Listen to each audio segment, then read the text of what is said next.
જય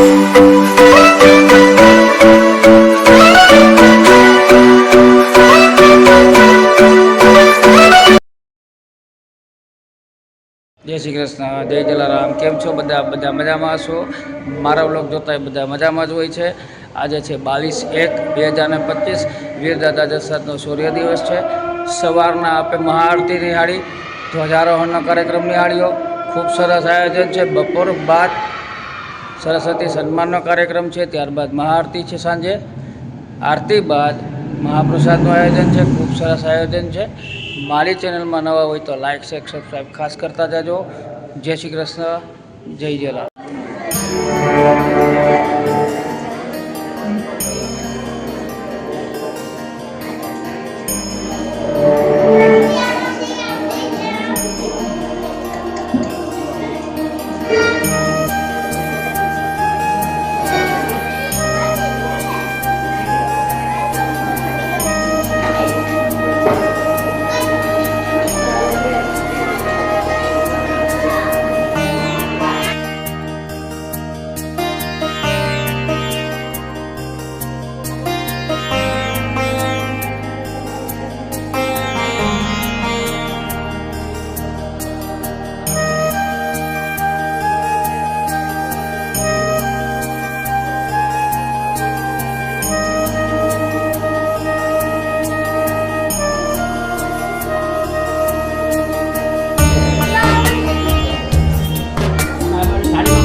બોલો જલારામ બાપાની, બોલો વીરબાઈ માતની. ખૂબ સરસ. આવી રીતના મંદિરના પરિસરમાં એમને મારી નમ્ર વિનંતી છે. અતિથિભાઈના પરિવાર તરફથી સરસ મજાના સાધુ ભોજનનો પણ કાર્યક્રમ હતો. એમાં સમસ્ત સાધુ સમાજના ભાઈઓ બહેનો સહપરિવાર પ્રસાદી રહી છે.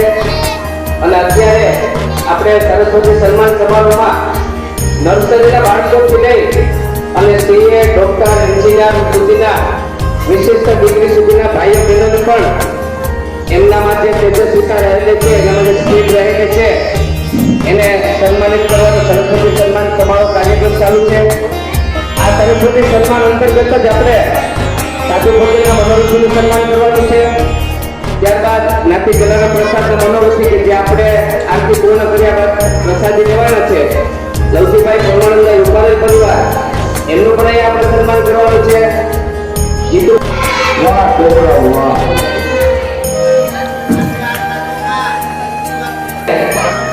ગાયો ઉપર વિધર્મી લોકોના હુમલા થવાને કારણે ગાયોને બચાવવા માટે ચાલુ વિધિએ વીરદાદા જસરાજ 22/1/2058 ના દિવસે 967 વર્ષ પહેલા એ ગાયના રક્ષણ માટે ગયા હતા.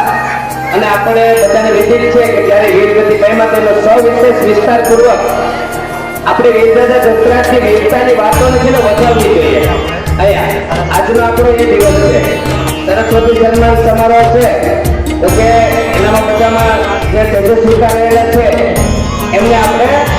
એમને પણ વધારવી જોઈએ, એમનો પણ મૂલ્યાંકન વિચારવી જોઈએ. તો વિનંતી કરી લોહાણા માટેના પૂર્વ મહામંત્રી જયેશભાઈ વિઠલાણીને અહીંયા આવે અને વીરદાદા જસરાજ વિશે આપણને ખાસ કરીને આપણે હવે પછીની પેઢી છે એ પણ આનાથી માહિતગાર રહે અને આપણને પણ આનું પુનઃ સ્મરણ થઈ ગઈ અને આપણે વિસરી ન થઈએ. વીરદાદા જસરાજની વીરતાની વાતો જયેશભાઈ અજાગ્યા આજના પ્રસંગને અનુરૂપ વીરદાદા જસરાજ વિશે પોતાનું વક્તવ્ય આપશે. જયેશભાઈને આપણે તાળીઓથી વધાવી લઈશું. મહાપરિષદ દ્વારા આપેલો છે તો બધાએ બોલવું જોઈએ. જય જય રઘુવંશ, જય જય રઘુવંશ. આપણા મહાપરિષદ દ્વારા હમણાં દુબઈમાં લોહાણા બિઝનેસ એક્સપો છે. કોઈ જવાના હોય તો કહેજો મને, એટલે મારે સતીશભાઈને યાદી લેવા થાય કે અમારા કોરિનારમાંથી પણ આવે છે. વીરદાદા જસરાજ આજે 22/1/2025 એમનો 967મો શૌર્ય દિન. શૌર્ય દિન એટલે કહેવાય છે બાળકો અવાજ ન કરે, બાળકો અવાજ ન આવે આ 967 શૌર્ય દિન શા માટે કહેવામાં આવે છે? કારણ કે એ વીર ગતિ નેપાળમાં હતા. વીર દાદા જસરાજનો જન્મ, તેમનું પ્રાગટ્ય વિક્રમ સંવત 1087 અને ઈસવીસન 1032 એમનો પ્રાગટ્ય દિવસ હતો. અને કહેવાય છે કે આવા વીર પુરુષો જે માતા પિતાને ત્યાં જન્મ લે એવા એમના પિતા વસ્તુપાલ અને માતા રંગાદેવ હતા. તો એમને જેને આપણે અત્યારે એ રંગાદેવને આપણે રાંગલમાં તરીકે પૂજીએ છીએ, એ રંગાદેવનો પણ ઇતિહાસ જાણવા જેવો છે. અને આપણા મારા એક બહુ સાથી મિત્ર છે, સોશિયલ મીડિયાના માધ્યમથી મારા મિત્ર છે ભાવિનભાઈ કુંડલિયા. એને આપણે હતું કે એક વખત કોડીનાર રહું છું, એ બહુ મોટા ઇતિહાસકાર છે. અને ગઈકાલે રાત્રે મને વાત થઈ એટલે મેં એની પાસે ડિટેલ મગાવી, પણ એ ડિટેલ જો બોલવા બેસીએ ને તો 2 કલાક ઓછા પડે. એટલે એટલી બધી નહીં, પણ લોહાણા સમાજનો સમગ્ર ઇતિહાસ ઈસવીસન 532, 567, 582 એ બધી સાલોનો પણ એમની પાસે વિવરણ મેળવેલા છે. અને જે આ સંશોધન કરીને એને ટૂંકસાર મને મોકલ્યો એ પણ ઘણો ખૂબ સરસ છે. વીર દાદા જસરાજનો જન્મ પછી એમના પિતા વસ્તુપાલ જે રાજ્ય ચલાવતા હતા એ લોહરગઢ જ્યાં બારાગઢીએ મોહમ્મદ ગઝનવીના હુમલાઓ થયા હતા. મોહમ્મદ ગઝનવી બાદ જલાલુદ્દીને પણ એટલો આપણા ઉપર આક્રમણો કર્યા હતા. અને પૂર્વ જે આપણું ઈરાન લોહરાણાઓ જે લવના વંશજ હતા, લવ વત્તા અયન એટલે એ લવયાન થયું હતું. અને એમાંથી અપભ્રંશ થઈને પછી આપણે છેલ્લે લોહાણા કહેવાય, એ પેલા લોહરાણા કહેવાતા. આ આક્રમણખોરો આપણા હિન્દુસ્તાન ઉપર, કારણ કે હિન્દુસ્તાન ધાર્મિક રીતે ખૂબ જ સમૃદ્ધ હતું. અને એટલું બધું સમૃદ્ધ હતું કે વિદેશી તાકતોની નજર હંમેશા ભારત રાજા બનવાના છે, પણ એને નાની ઉંમરમાં બધું બેસવું પડશે એ ખબર નહોતી. જ્યારે આક્રમણકારોએ ખૂબ જ મોટા આક્રમણો કર્યા અને વસ્તુપાલ અને એનું સૈન્ય ખૂબ લડ્યું. ત્યારબાદ સંધિ કરવાના બહાને વસ્તુપાલને મારી નાખવામાં આવ્યા હતા. અને એ આવી રીતે દગાખોરીથી ભારત ઉપર વધુ આક્રમણ કરવા માંડ્યા. એ અરસામાં મોટા મોટા કિલ્લાઓમાં, અમુક કિલ્લાઓમાં સ્ત્રીઓને અલગ લગાડી. આપણા સાંસદનો દીકરો સિંધુ શર્મા કે જે ખાસ જોડીદાર વીર દાદા જસરાજનો હતો, એ લોકોએ જ્યારે આ રાજ્યાભિષેકની વાત આવી કે 16 વર્ષની ઉંમરમાં એમનો રાજ્યાભિષેક થયો હતો, ત્યારે એને તલવાર અને મુગટ મૂકી અને સોગંદ ખાધા હતા. અને પ્રજાસત્તાક અખંડ ભારતની એમણે જાહેરાત કરી હતી, લોકાર્પણ કરી દીધું હતું કે આ પ્રજાસત્તાક રાજ્ય રહેશે. અને એના શૌર્યની ગાથાઓ એટલી વધતી ગઈ કે દરેક મુસ્લિમ રાજાઓ આનાથી અકળાઈ ઉઠ્યા અને આને ગમે એમ મારી નાખવા માટે ફેરવી કરવા લાગ્યા. એક વખત તો એના ઉપર 2 લાખ ફિરંગીઓનું ઇનામ જાહેર કરી દીધું. 2 લાખ અશરફી છે એનું માથું ઉતારીને આવે તો. ત્યારે વીર દાદા જસરાજ પોતે વેશ બદલી અને એના રાજ્યમાં એની ફરી સભામાં ગયા હતા અને એનું માથું ઉતારી આવ્યા હતા. આનાથી મોટી એની શૌર્ય ગાથા કહી શકાય. આ વીર દાદા જસરાજનો ઇતિહાસ આપણા દરેક બાળકોને આપણે ભણાવવું જોઈએ. એની શૌર્ય ગાથા આપણા બબલાના પેકેટમાં નથી. એની શૌર્ય ગાથા એની સામે બેઠી ને એના માતા પિતાઓએ ગાવી જોઈએ અને બોલવી જોઈએ. એના આખા ઇતિહાસનું વર્ણન અને એની પીડીએફ હું માધ્યમના ગ્રુપમાં મૂકી દઈશ, જે લોકો એમાંથી પોતાના ઘરના સભ્યોના માધ્યમથી મેળવી લેતો. વીર દાદા જસરાજ ત્યારબાદ ફરી પોતાના રાજ્યમાં આવી ગયા અને વસંત પંચમીના દિવસે એમના ઘરમાં લગ્ન લેવાના હતા. કામ ધર્મ હસ્ત મોક્ષના 4 ફેરા ફરવાના હતા અને પ્રભુતામાં પગલા માંડવાના હતા. એવા સમયે ગાયોની ઉપર આક્રમણ થઈ ગયું. શમસુદ્દીન નામના એ રહેવાને એ આક્રમણ કરી દીધું. જ્યારે સિંધુ શર્માને ખબર પડી કે દાદાના તો લગ્ન લેવાયા, એને કોઈ વાત ન કરતા એ પોતાના ચુનંદા સૈનિકોને લઈને એની સાથે લડવા નીકળી પડ્યા અને લડતા લડતા બધાને મારીને હાથી પણ કાઢ્યા હતા. પણ દગાખોરીની પાછળથી હુમલો કરી અને સિંધુ શર્માને મારી નાખવામાં આવ્યો અને એ સિંધુ શર્માને એક ઘાયલ ઘોડા ઉપર નાખી અને જ્યાં વીર દાદા દશરથના લગ્ન ચાલતા હતા ત્યાં પહોંચ્યા. હવે આવા સૌર્ય લોકો હોય એને તો નાનકડી ઠોકર વાગે ને એટલે સીધો હાથ તલવાર ઉપર જાય. આ તરત આવતો ઘોડાને જોઈને તલવાર ઉપર હાથ જોયો. પોતાના સસુરાલ પક્ષના લોકોને જે હાથ જોડીને માફી માંગી કે મારે અત્યારે આ રક્ષા કાજે જવું પડશે અને આ ગાયોની રક્ષા કરવી પડશે અને એ તલવાર ઉપર નીકળી પડ્યા તલવાર લઈને અને પોતાનો અશ્વ જેનું નામ લાલુ, આપણે ફોટામાં જોતા હોય સફેદ કલરનો અશ્વ, એ લાલુ એમનો પ્રિય ઘોડો હતો. એ અશ્વ ઉપર એને જઈ અને હજારો સૈનિકોને બે રણનીતિ કાપી નાખતા અને પોતે લડતા લડતા ફરી જીતીને પાછા આવ્યા. ત્યારે એક ગદ્દાર બચી ગયો હતો જે એ વિદર્ભીએ પોતાનો હિન્દુનો વેશ પહેરી અને વીર દાદા દશરથની પાછળ આવી અને એનું માથું ધડથી અલગ કરી દીધું.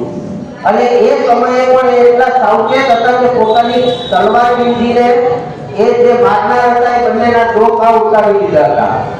પણ પોતે ધડથી અલગ થઈ ગયા પછી, માથું અલગ થઈ ગયા પછી પણ 2 દિવસ સુધી એમ કહેવાય છે કે 2 દિવસ સુધી તો એનું ધડ લડતું હતું અને શાંત નહોતું થતું. ત્યારે પવિત્ર જળનો છંટકાવ કર્યો અને એમને શાંત થવા પ્રાર્થના કરવામાં આવી. અને ત્યારથી કહેવાય છે કે લોહાણા સમાજના દીકરાઓ જ્યારે પરણે છે ત્યારે માથે સફેદ પાઘડી અને એને કંકુ ચોખાનો અભિષેક કરવામાં આવે છે અને દીકરી જે લોહાણી હોય છે એ પાનેતર સફેદ પહેરે છે. આ ત્યારથી ઇતિહાસ ચાલી આવ્યો છે. જય જય રઘુવંશ. સંક્ષિપ્તમાં પણ કોઈ પણ બાબતને એમાં રહી નથી ગઈ, કોઈ પણ શક્તિ નહોતી. ખૂબ સરસ જયેશભાઈની આજે વાત છે એને આપણે બધા શાંતિથી સાંભળી એટલે તમારા માટે પણ તમે તાળી પાડો બધા, એટલે જયેશભાઈ માટે પણ આવી જાય. આ તાળી જયેશભાઈ ની કરો તો જયેશભાઈ ની, તમે બધા સાંભળી પ્રતિથી જવું જોઈએ. આપણે આ બાળકો ઇનામ જોયું ને બધાને. આ તો આપણે જે સરસ્વતી સન્માન સમારોહ છે એ કાર્યક્રમ અહીંયા સ્ટાર્ટ કરીશું. ગુજરાતી એટલે પહેલા આપણે ઇનામ આપશું બધા, પરંતુ જે જલારામ બાપાની આપણે જે જન્મ જયંતિ ખૂબ સરસ રીતે ભવ્યથી અતિ ભવ્ય રીતે ઉજવીએ છીએ, પણ આજકોટ મુકામે નયનભાઈ રૂપારેલિયા અહીંયા પોતાનું સ્થાન ગ્રહણ કરશે. અહીંયા આવી જાઓ નયનભાઈ રૂપારેલિયા, દિનેશભાઈ બાજુમાં આવે. તો આપણા જે બારોટ છે લખપતજી બારોટ, એમણે વીરભાઈ માની જે કઈ જન્મોત્સવની તારીખ નીકળી તો આજકોટ મુકામે વીરભાઈ માનો પિયર સોમૈયા પરિવાર અને આજકોટ મુકામે તેમનો જન્મોત્સવ અતિ ભવ્ય રીતે આજકોટ મુકામે ઉજવવાનો છે.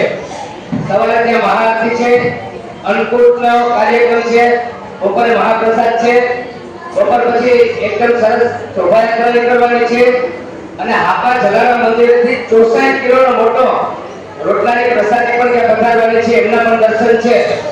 ત્યાંથી પણ આપણને વારંવાર જીતુભાઈ વસાણી અને સોમૈયા પરિવાર છે કે વીરભાઈ મારા ભત્રીજા થાય છે, વારંવાર 8-10 ફોન આવ્યા કે 2-5 વર્ષ ભરીને બધા ભાવિકો અહીંયા આવો અને સહભાગી બનો.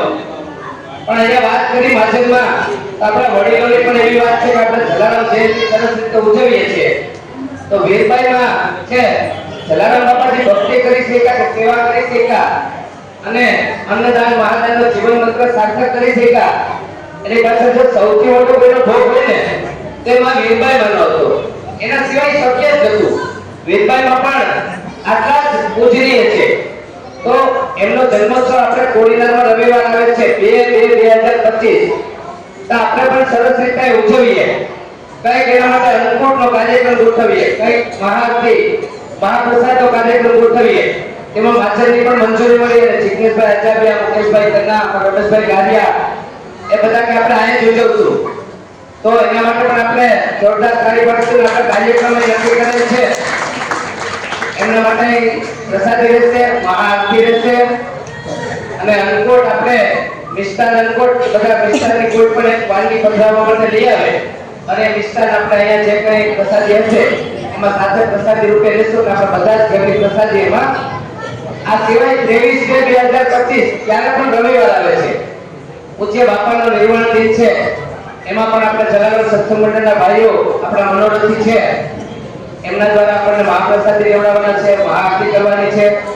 આ સિવાય 2 તારીખે જીતુભાઈ ભુક્તાની કંઈક ચેસ સ્પર્ધાનું પણ આયોજન કરવાનું વિચારે છે. તમારો બધાનો તો સહકાર હશે તો એ પણ સારી બાબત છે. ચેસ છે ને એકદમ એવી એક મગજ માટેની રમત છે એમાં આપણા બાળકોનો વિકાસ થાય અને ચેસમાં બહુ નાની ઉંમરના એક છોકરાએ વૈશ્વિક લેવલે પોતાનો પ્રથમ નંબર મેળવી અને ભારતનું નામ ઉજાગર કર્યું હતું.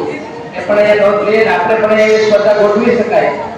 અને બીજી તારીખે પણ કોઈને મનોરંજન બનવું હોય, વિપાયનો પહેલો જન્મદિવસ ઉજવાય છે, બહુ મોટી યાદગીરી છે, તો એ પણ અહીંયા ધ્યાને. બાકી પ્રસાદીની વ્યવસ્થા એક થઈ જશે. આપણે ગુજરાતી માધ્યમના જે બાળકો છે એને ઇનામ આપી અને આપણો કાર્યક્રમ અહીંયા પ્રારંભ કરવા જઈ રહ્યા છે. ત્યારે ધોરણ 1 ગુજરાતી મીડિયમ કલ્પેશભાઈ પ્રદીપભાઈ અહીંયા વિનંતી કરી માનની રતિભાઈ તન્નાને કે પોતાનો મેળવેલ છે ઉનાળકા શૌર્ય રાકેશભાઈ એમના 98.40% છે. એમને રતિભાઈ પોતાના વરદ હસ્તે ઇનામ આપશે. શૌર્યભાઈ આવી જાઓ. શૌર્યભાઈને માધ્યમ તરફથી પ્રમાણપત્ર, શીલ્ડ, ગિફ્ટ કાઢી નાખો બધી વસ્તુ. શાંતિ રાખો તો 98.40% મેળવા. તમારે જે વાતો કરી તો 98% નો આવે. એટલે તમે પણ બધા છે ને સરસ ટકાવારી મેળવીએ તો તમારું નામ પહેલા ક્રમે હોવું જોઈએ બધાનું. આભાર રતિભાઈ. ત્યારબાદ હું એક વાત તરફ ધ્યાન દોરીશ કે અત્યારે અંગ્રેજી માધ્યમનું ચલણ આપણે શિક્ષણમાં ખૂબ વધ્યું છે. ગુજરાતી માધ્યમમાં પહેલા ક્રમમાં બીજો કોઈ ફોર્મ જ નથી આવ્યું. પહેલા ધોરણમાં એનો ક્રમ જ આવ્યો છે, બીજો ત્રીજો ક્રમ જ નથી. એની સામે અંગ્રેજી માધ્યમમાં ઘણા બધા ફોર્મ આવ્યા છે, એકથી વધારે. અત્યારે અંગ્રેજી માધ્યમના વધતા ચલણનો આ અહીંયા જીવતું જાગતું ઉદાહરણ છે. ત્યારબાદ ધોરણ 2 માં એક પણ ફોર્મ નથી આવ્યું. ગુજરાતી માધ્યમની વાત ચાલુ છે અત્યારે. વિનંતી કરી સંજયભાઈ પોપટને ધોરણ 3 ના 3 ઇનામ સંજયભાઈ પોપટ એમના વરદ હસ્તે આપશે. એમાં પહેલો ક્રમ સંધેરિયા હર્ષિત દીપકભાઈ અહીં આવી જાય. 98.50 સારી 98% માર્ક. 3 ઇનામ સંજયભાઈને વરદ હસ્તે આપવામાં આવશે. એલા સંજયભાઈ હર્ષિત ઇનામ અહીંયા પ્રદીપભાઈ વસ્તુ રાકેશભાઈ એ તૈયાર રહી. ઓનરકાટ રોશની રાકેશભાઈ એમનો બીજો ક્રમ છે.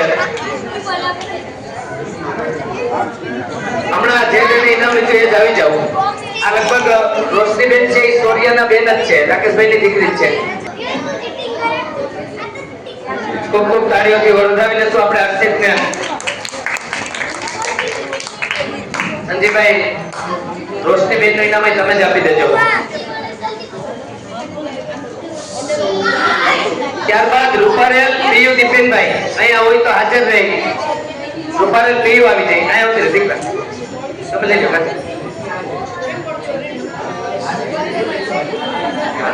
આ રોશનીની છે, રોશનીનું ઇનામ આપવાનું છે.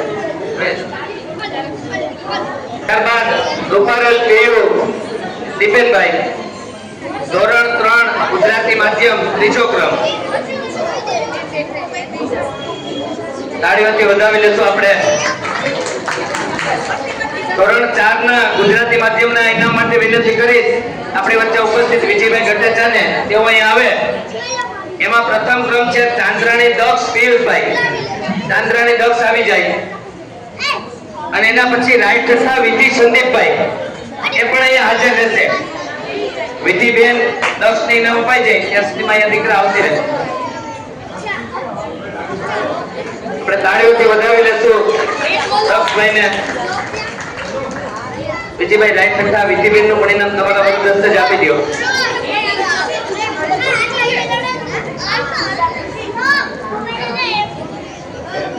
ખૂબ સરસ. મેં હમણાં વાત કરી હતી ને ગુજરાતી માધ્યમમાં પાછું 5મું ધોરણ ગેરહાજર, સીધું 6ઠું. છઠ્ઠા ધોરણ માટે ઇનામ આપવા માટે વિનંતી કરીશ મહેન્દ્રભાઈ રૂપારે જલારામ પરસાણ આપણી વચ્ચે ઉપસ્થિત છે. એમને મારી નમ્ર વિનંતી છે લાખાણી મંથન ભરતભાઈ અને છઠ્ઠા ધોરણમાં વન મેન આર્મી એક જ ધોરણ, બીજો ત્રીજો પણ ગેરહાજર. આપણે મંથનભાઈને પણ તાળીઓથી વધાવી લેશું. મહેન્દ્રભાઈ રૂપારે એમના વરદ હસ્તે ઇનામ આપી દેશે. ખૂબ સરસ, આભાર મહેન્દ્રભાઈ. વિનંતી કરીશ નલિનભાઈ પૂજારા કે જીણાભાઈ છોડાવાળા એમના વરદ હસ્તે ઇનામ આપશે. 7મા ધોરણના પ્રથમ ક્રમ ગટ્ટેચા માધવ વિજયકુમાર. માધવ આવી જાય એને આપણે તાળીઓથી વધાવી લેશું. આજે અહીંયા બહાર ભણે છે એટલે હાજર નથી એવું છે ને? માધવ નથી ને હાજર બેટા? એમને બદલે બેન લેવા આવી છે જાનકીબેન ઇનામ. ત્યારબાદ બીજા ક્રમે માણેક વિધિ રાકેશભાઈ જેના ઉભા રહેજો, જે ઇનામ આપવાનું છે. જીણાભાઈ અહીંયા વિધિબેન આવી જાય.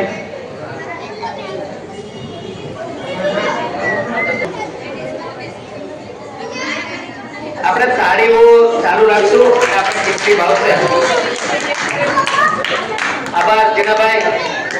ત્યારબાદ વિનંતી કરીશ જયેશભાઈ અજાબિયાને એમના વરદ હસ્તે ઇનામ આપશે. ધોરણ 8 ના વિદ્યાર્થી અંધેડિયા કૃતાર્થ રાજેશભાઈ, ધોરણ 8 માં પ્રથમ ક્રમ, બીજો કે ત્રીજો ક્રમ નથી. કૃતાર્થભાઈ આવી જાય અહીંયા.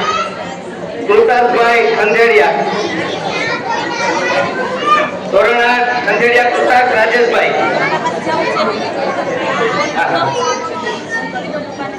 પ્રભુ બાપાને બોલાવી લે. દાદા આવી જાય. બીજું તાળીઓથી વધાવી લેશું. આભાર જયેશભાઈ.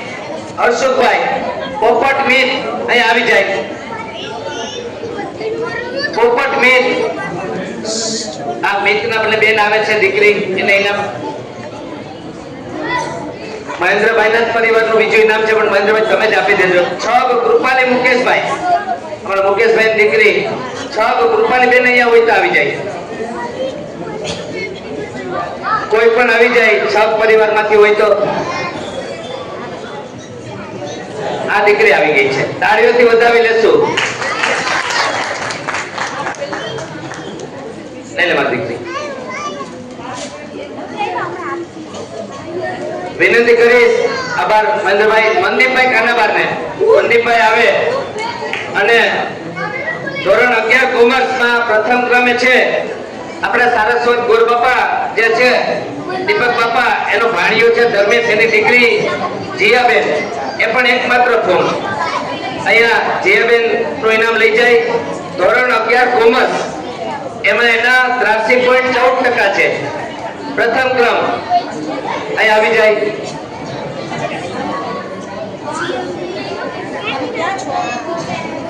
અહીં આવી જાવ. સામે ને બેટા, સામે જો બેટા દીકરા. ખૂબ ખૂબ આભાર મનદીપભાઈ. વિનંતી કરીશ હંસાબેન બુધેજાને અહીં આવી અને ધોરણ 12 કોમર્સ છગ ભૂમિ દિનેશભાઈ, ગુજરાતી માધ્યમ ચાલે છે અહીંયા, આપણે 12મા ધોરણ સુધી પહોંચી ગયા છે. છગ ભૂમિ દિનેશભાઈ, એમનું ઇનામ હંસાબેન ને કહીશ, એમના વરદ હસ્તે. દીકરી માટે હંસાબેન પાસે લઈ લેશો. તાળીઓથી વધાવી લેશો આપણે જોરદાર. ત્યારબાદ ધોરણ 12 સાયન્સ, એના માટે હું વિનંતી કરીશ અહીંયા ઉપસ્થિત રૂપાબિંદાભાઈ ને તેઓ અહીં આવે. બિંદુભાઈ આવી જાવ અહીંયા. લાખાણી સંકેત અશ્વિન કુમાર, લાખાણી સંકેત અશ્વિન કુમાર અહીં આવી જાય. એમનો ધોરણ 12 સાયન્સમાં 89.33% મેળવ્યા છે અને પ્રથમ ક્રમ છે.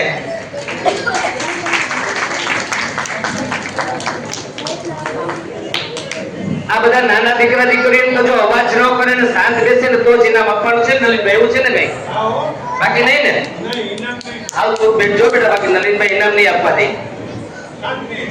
આપણે આજે વીરદાદા જસરાજ છોડિયા દિન પ્રસંગે ઘણા વર્ષોથી રોહાણા વાચન કોર્ડિનેટર દ્વારા સરસ્વતી સન્માન સમારંભનું આયોજન થાય છે. આપ દરેકનો એકદમ બહોળો પ્રતિસાદ મળે છે, ખૂબ સહકાર મળે છે અમને. જો આપની હાજરી ન હોય, આપના દીકરા દીકરી સારા માર્ક્સે પાસ થાય અને ફોર્મ ન ભરતા હોય, અહીંયા હાજરી ન હોય, આપના તરફથી અનુદાન ન મળે, આવી રીતના દરેક રીતે તન મન ધનથી આપ દરેક જ્ઞાતિજનોનો, સમસ્ત રઘુવંશ સમાજ કોડીનારના ભાઈઓ બહેનો દીકરા દીકરીઓનો અમને હુંફાળો પ્રતિસાદ મળે છે. અને આવા સરસ મજાના કાર્યક્રમનું આયોજન માજનના પ્રતિનિધિ તરીકે બધા કરી શકીએ છીએ. હું સવિશેષ નોંધ લઈશ બે ચાર વ્યક્તિની અને જોરદાર તાળીઓની અપેક્ષા પણ રાખીશ. નયનભાઈ રૂપારેલિયા, બધા જ ફોર્મ આવે અને માજન મંડીએથી ત્યાંથી છે 3-4 કિલોમીટર દૂર, પોતે નવોદયના સંકુલમાં રહે છે, ત્યાં સર્વિસ છે, એમની જવાબદારી ત્યાંની છે. તો 10 ફોર્મ આવે તો 10 ફોર્મ લઈ જાય, 5 ફોર્મ આવે તો 5 ફોર્મ લઈ જાય. એમનું રાતભર જાગી સોર્ટિંગ કરે, એમને કોમ્પ્યુટરમાં એમનું ટાઈપિંગ કરે, ક્યાંક કોઈ ક્વેરી હોય, કોઈનો ફોન આવે તો બહુ વિનમ્રતાથી જવાબ દે. અને એવો જ સરસ એમાં સહકાર આપણે મેં હમણાં જેનો 10 મિનિટ પહેલા ઉલ્લેખ કર્યો તેવા આપણે માસ્ટરના હુલામણામાં હવે જેને બોલાવીએ છીએ એવા આપણા માર્ગદર્શક જીતુભાઈ ભુક્તાણી પરિવાર, એ પણ પોતે ખૂબ જ સરસ રીતે નયનભાઈ અને જીતુભાઈ ખભે ખભા મિલાવીને અમે તો છે ને આ તૈયાર ભણાય બોલી જવાનું છે, પણ આ બધું તૈયાર કરવું ને આંખનું ખેલ છે. એક આપણે કોઈ ધારાવાહિક જોતા હોય, એમનો 30 મિનિટનો એપિસોડ હોય ને, એ તૈયાર કરતા મને ખ્યાલ છે ત્યાં સુધી 5-7-10 દિવસ થતા હોય છે. 30 મિનિટનો એપિસોડ 10 દિવસની તૈયારીના અનુસંધાને તૈયાર થતો હોય છે. આપણા 4-5 કલાકનો કાર્યક્રમ છે ને, એ 3-4-5 મહિનાની માજનના અધિકારીઓની પ્રતિનિધિઓની મહેનત છે ને, એને આભારી છે અને એને આધારે થતો હોય છે. આપણે જીતુભાઈને અને નયનભાઈને તાળીઓથી વધાવી લેશું. અને મારે થોડીક નમ્ર વિનંતી નયનભાઈને છે કે આવું બધું કામ કરો છો તો એના માટે થોડીક શિક્ષણ વિશે અમને પણ માર્ગદર્શન આપો, માહિતગાર કરો. આપણા દીકરા દીકરીઓ ઉપસ્થિત છે, એમને પણ થોડું માર્ગદર્શન મળી રહી. પોતે તજજ્ઞ માણસ છે અને નયનભાઈને અમારે વિનંતી છે, આપણે બધા નયનભાઈ આવતા નથી, તાળીઓથી બોલાવશું અને આવવા માટે તાળીઓ પણ. નયનભાઈ પ્લીઝ જતો, પોતે મુખ સેવક છે. હા નયનભાઈ ઉલું માઈક લેતા નહીં બોલવા માટે ખાસ કરીને ને આજે બધા સન્માનમાં બધા આવ્યા છે, પણ જ્યારે જો ત્યારે જેન્ટ્સની હાજરી ઓછી છે અને સ્ત્રીઓની હાજરી વધારે છે. અને એમાં બીજું કારણ એ કહી દઉં કે કોઈ પણ સ્કૂલમાં ક્યાંય મીટિંગમાં જવાનું થાય ને તો જેન્ટ્સ નથી જતા, આ વાત પાકી છે. એટલે આજે છોકરાઓ સારા સારા નંબર લઈ આવ્યા છે ને, એની પાછળ એના મમ્મીનો હાથ મોટો છે, દોષો ના દોષો છે.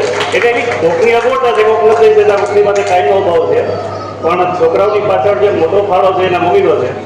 ને આવું ચાલુ રાખજો કે છોકરાઓ આગળ આવે.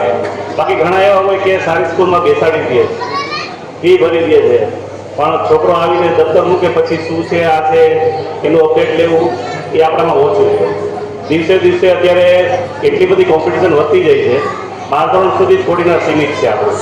12 ધોરણ પછી આગળ જાશો અને આપણા છોકરાઓ બહાર નીકળશે ત્યારે એને ખબર પડશે કે ગુજરાતીમાં કહી દઉં તમને કે આપણા કૂવાના ડેડકા જેવી હાલત છે. આપણને એમ થાય કે મારા છોકરાને 95% આવે છે, 94 આવે છે ને, પણ જ્યારે બહાર નીકળશે ને ત્યારે ખબર પડશે કે છોકરો આપણું લેવલ કેટલું છે.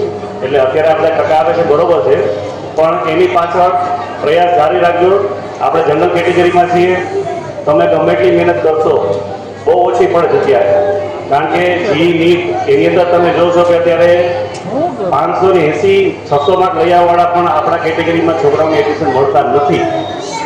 અને એનું કારણ બીજું એ છે કે શરૂઆતથી આપણે ધ્યાન નથી આવ્યું. એ તમને કહી દો, તમે અંબુજામાં ભણાવો બરોબર છે, સોમનાથમાં ભણાવો બરોબર છે, પણ પહેલા બીજા ધોરણથી છોકરાઓ જો તમારો ભાઈ પાછો રહી ગયો, તમે ગમે એટલી મહેનત કરશો 70-80% લાવીને ઊભા રહેશે, કોઈ મિનિંગ નથી. એટલે તમે બધા મહેનત કરો, પહેલેથી જ કરો. કે અત્યારે મેં જોયું કે ગુજરાતી મીડિયમમાં છોકરાઓ બહુ ઓછા છે. ઇંગ્લિશ મીડિયમમાં પહેલા ધોરણની અંદર અત્યારે 11 છોકરા છે પહેલા ધોરણની અંદર. એટલે એ છોકરાઓને એ છે કે પહેલેથી ધ્યાન આપજો બધા, એને જો જરૂર પડે ને ટ્યુશન કરાવજો અને સારામાં સારા પૂરા માર્ક આવે એવી આશા રાખજો કે છોકરાઓ આગળ વધે. બસ બીજું તો કાંઈ નહીં કહું, પણ ફરી એકવાર છોકરાઓની પાછળ જે ધ્યાન દે છે એ મમ્મીનો આભાર ખૂબ.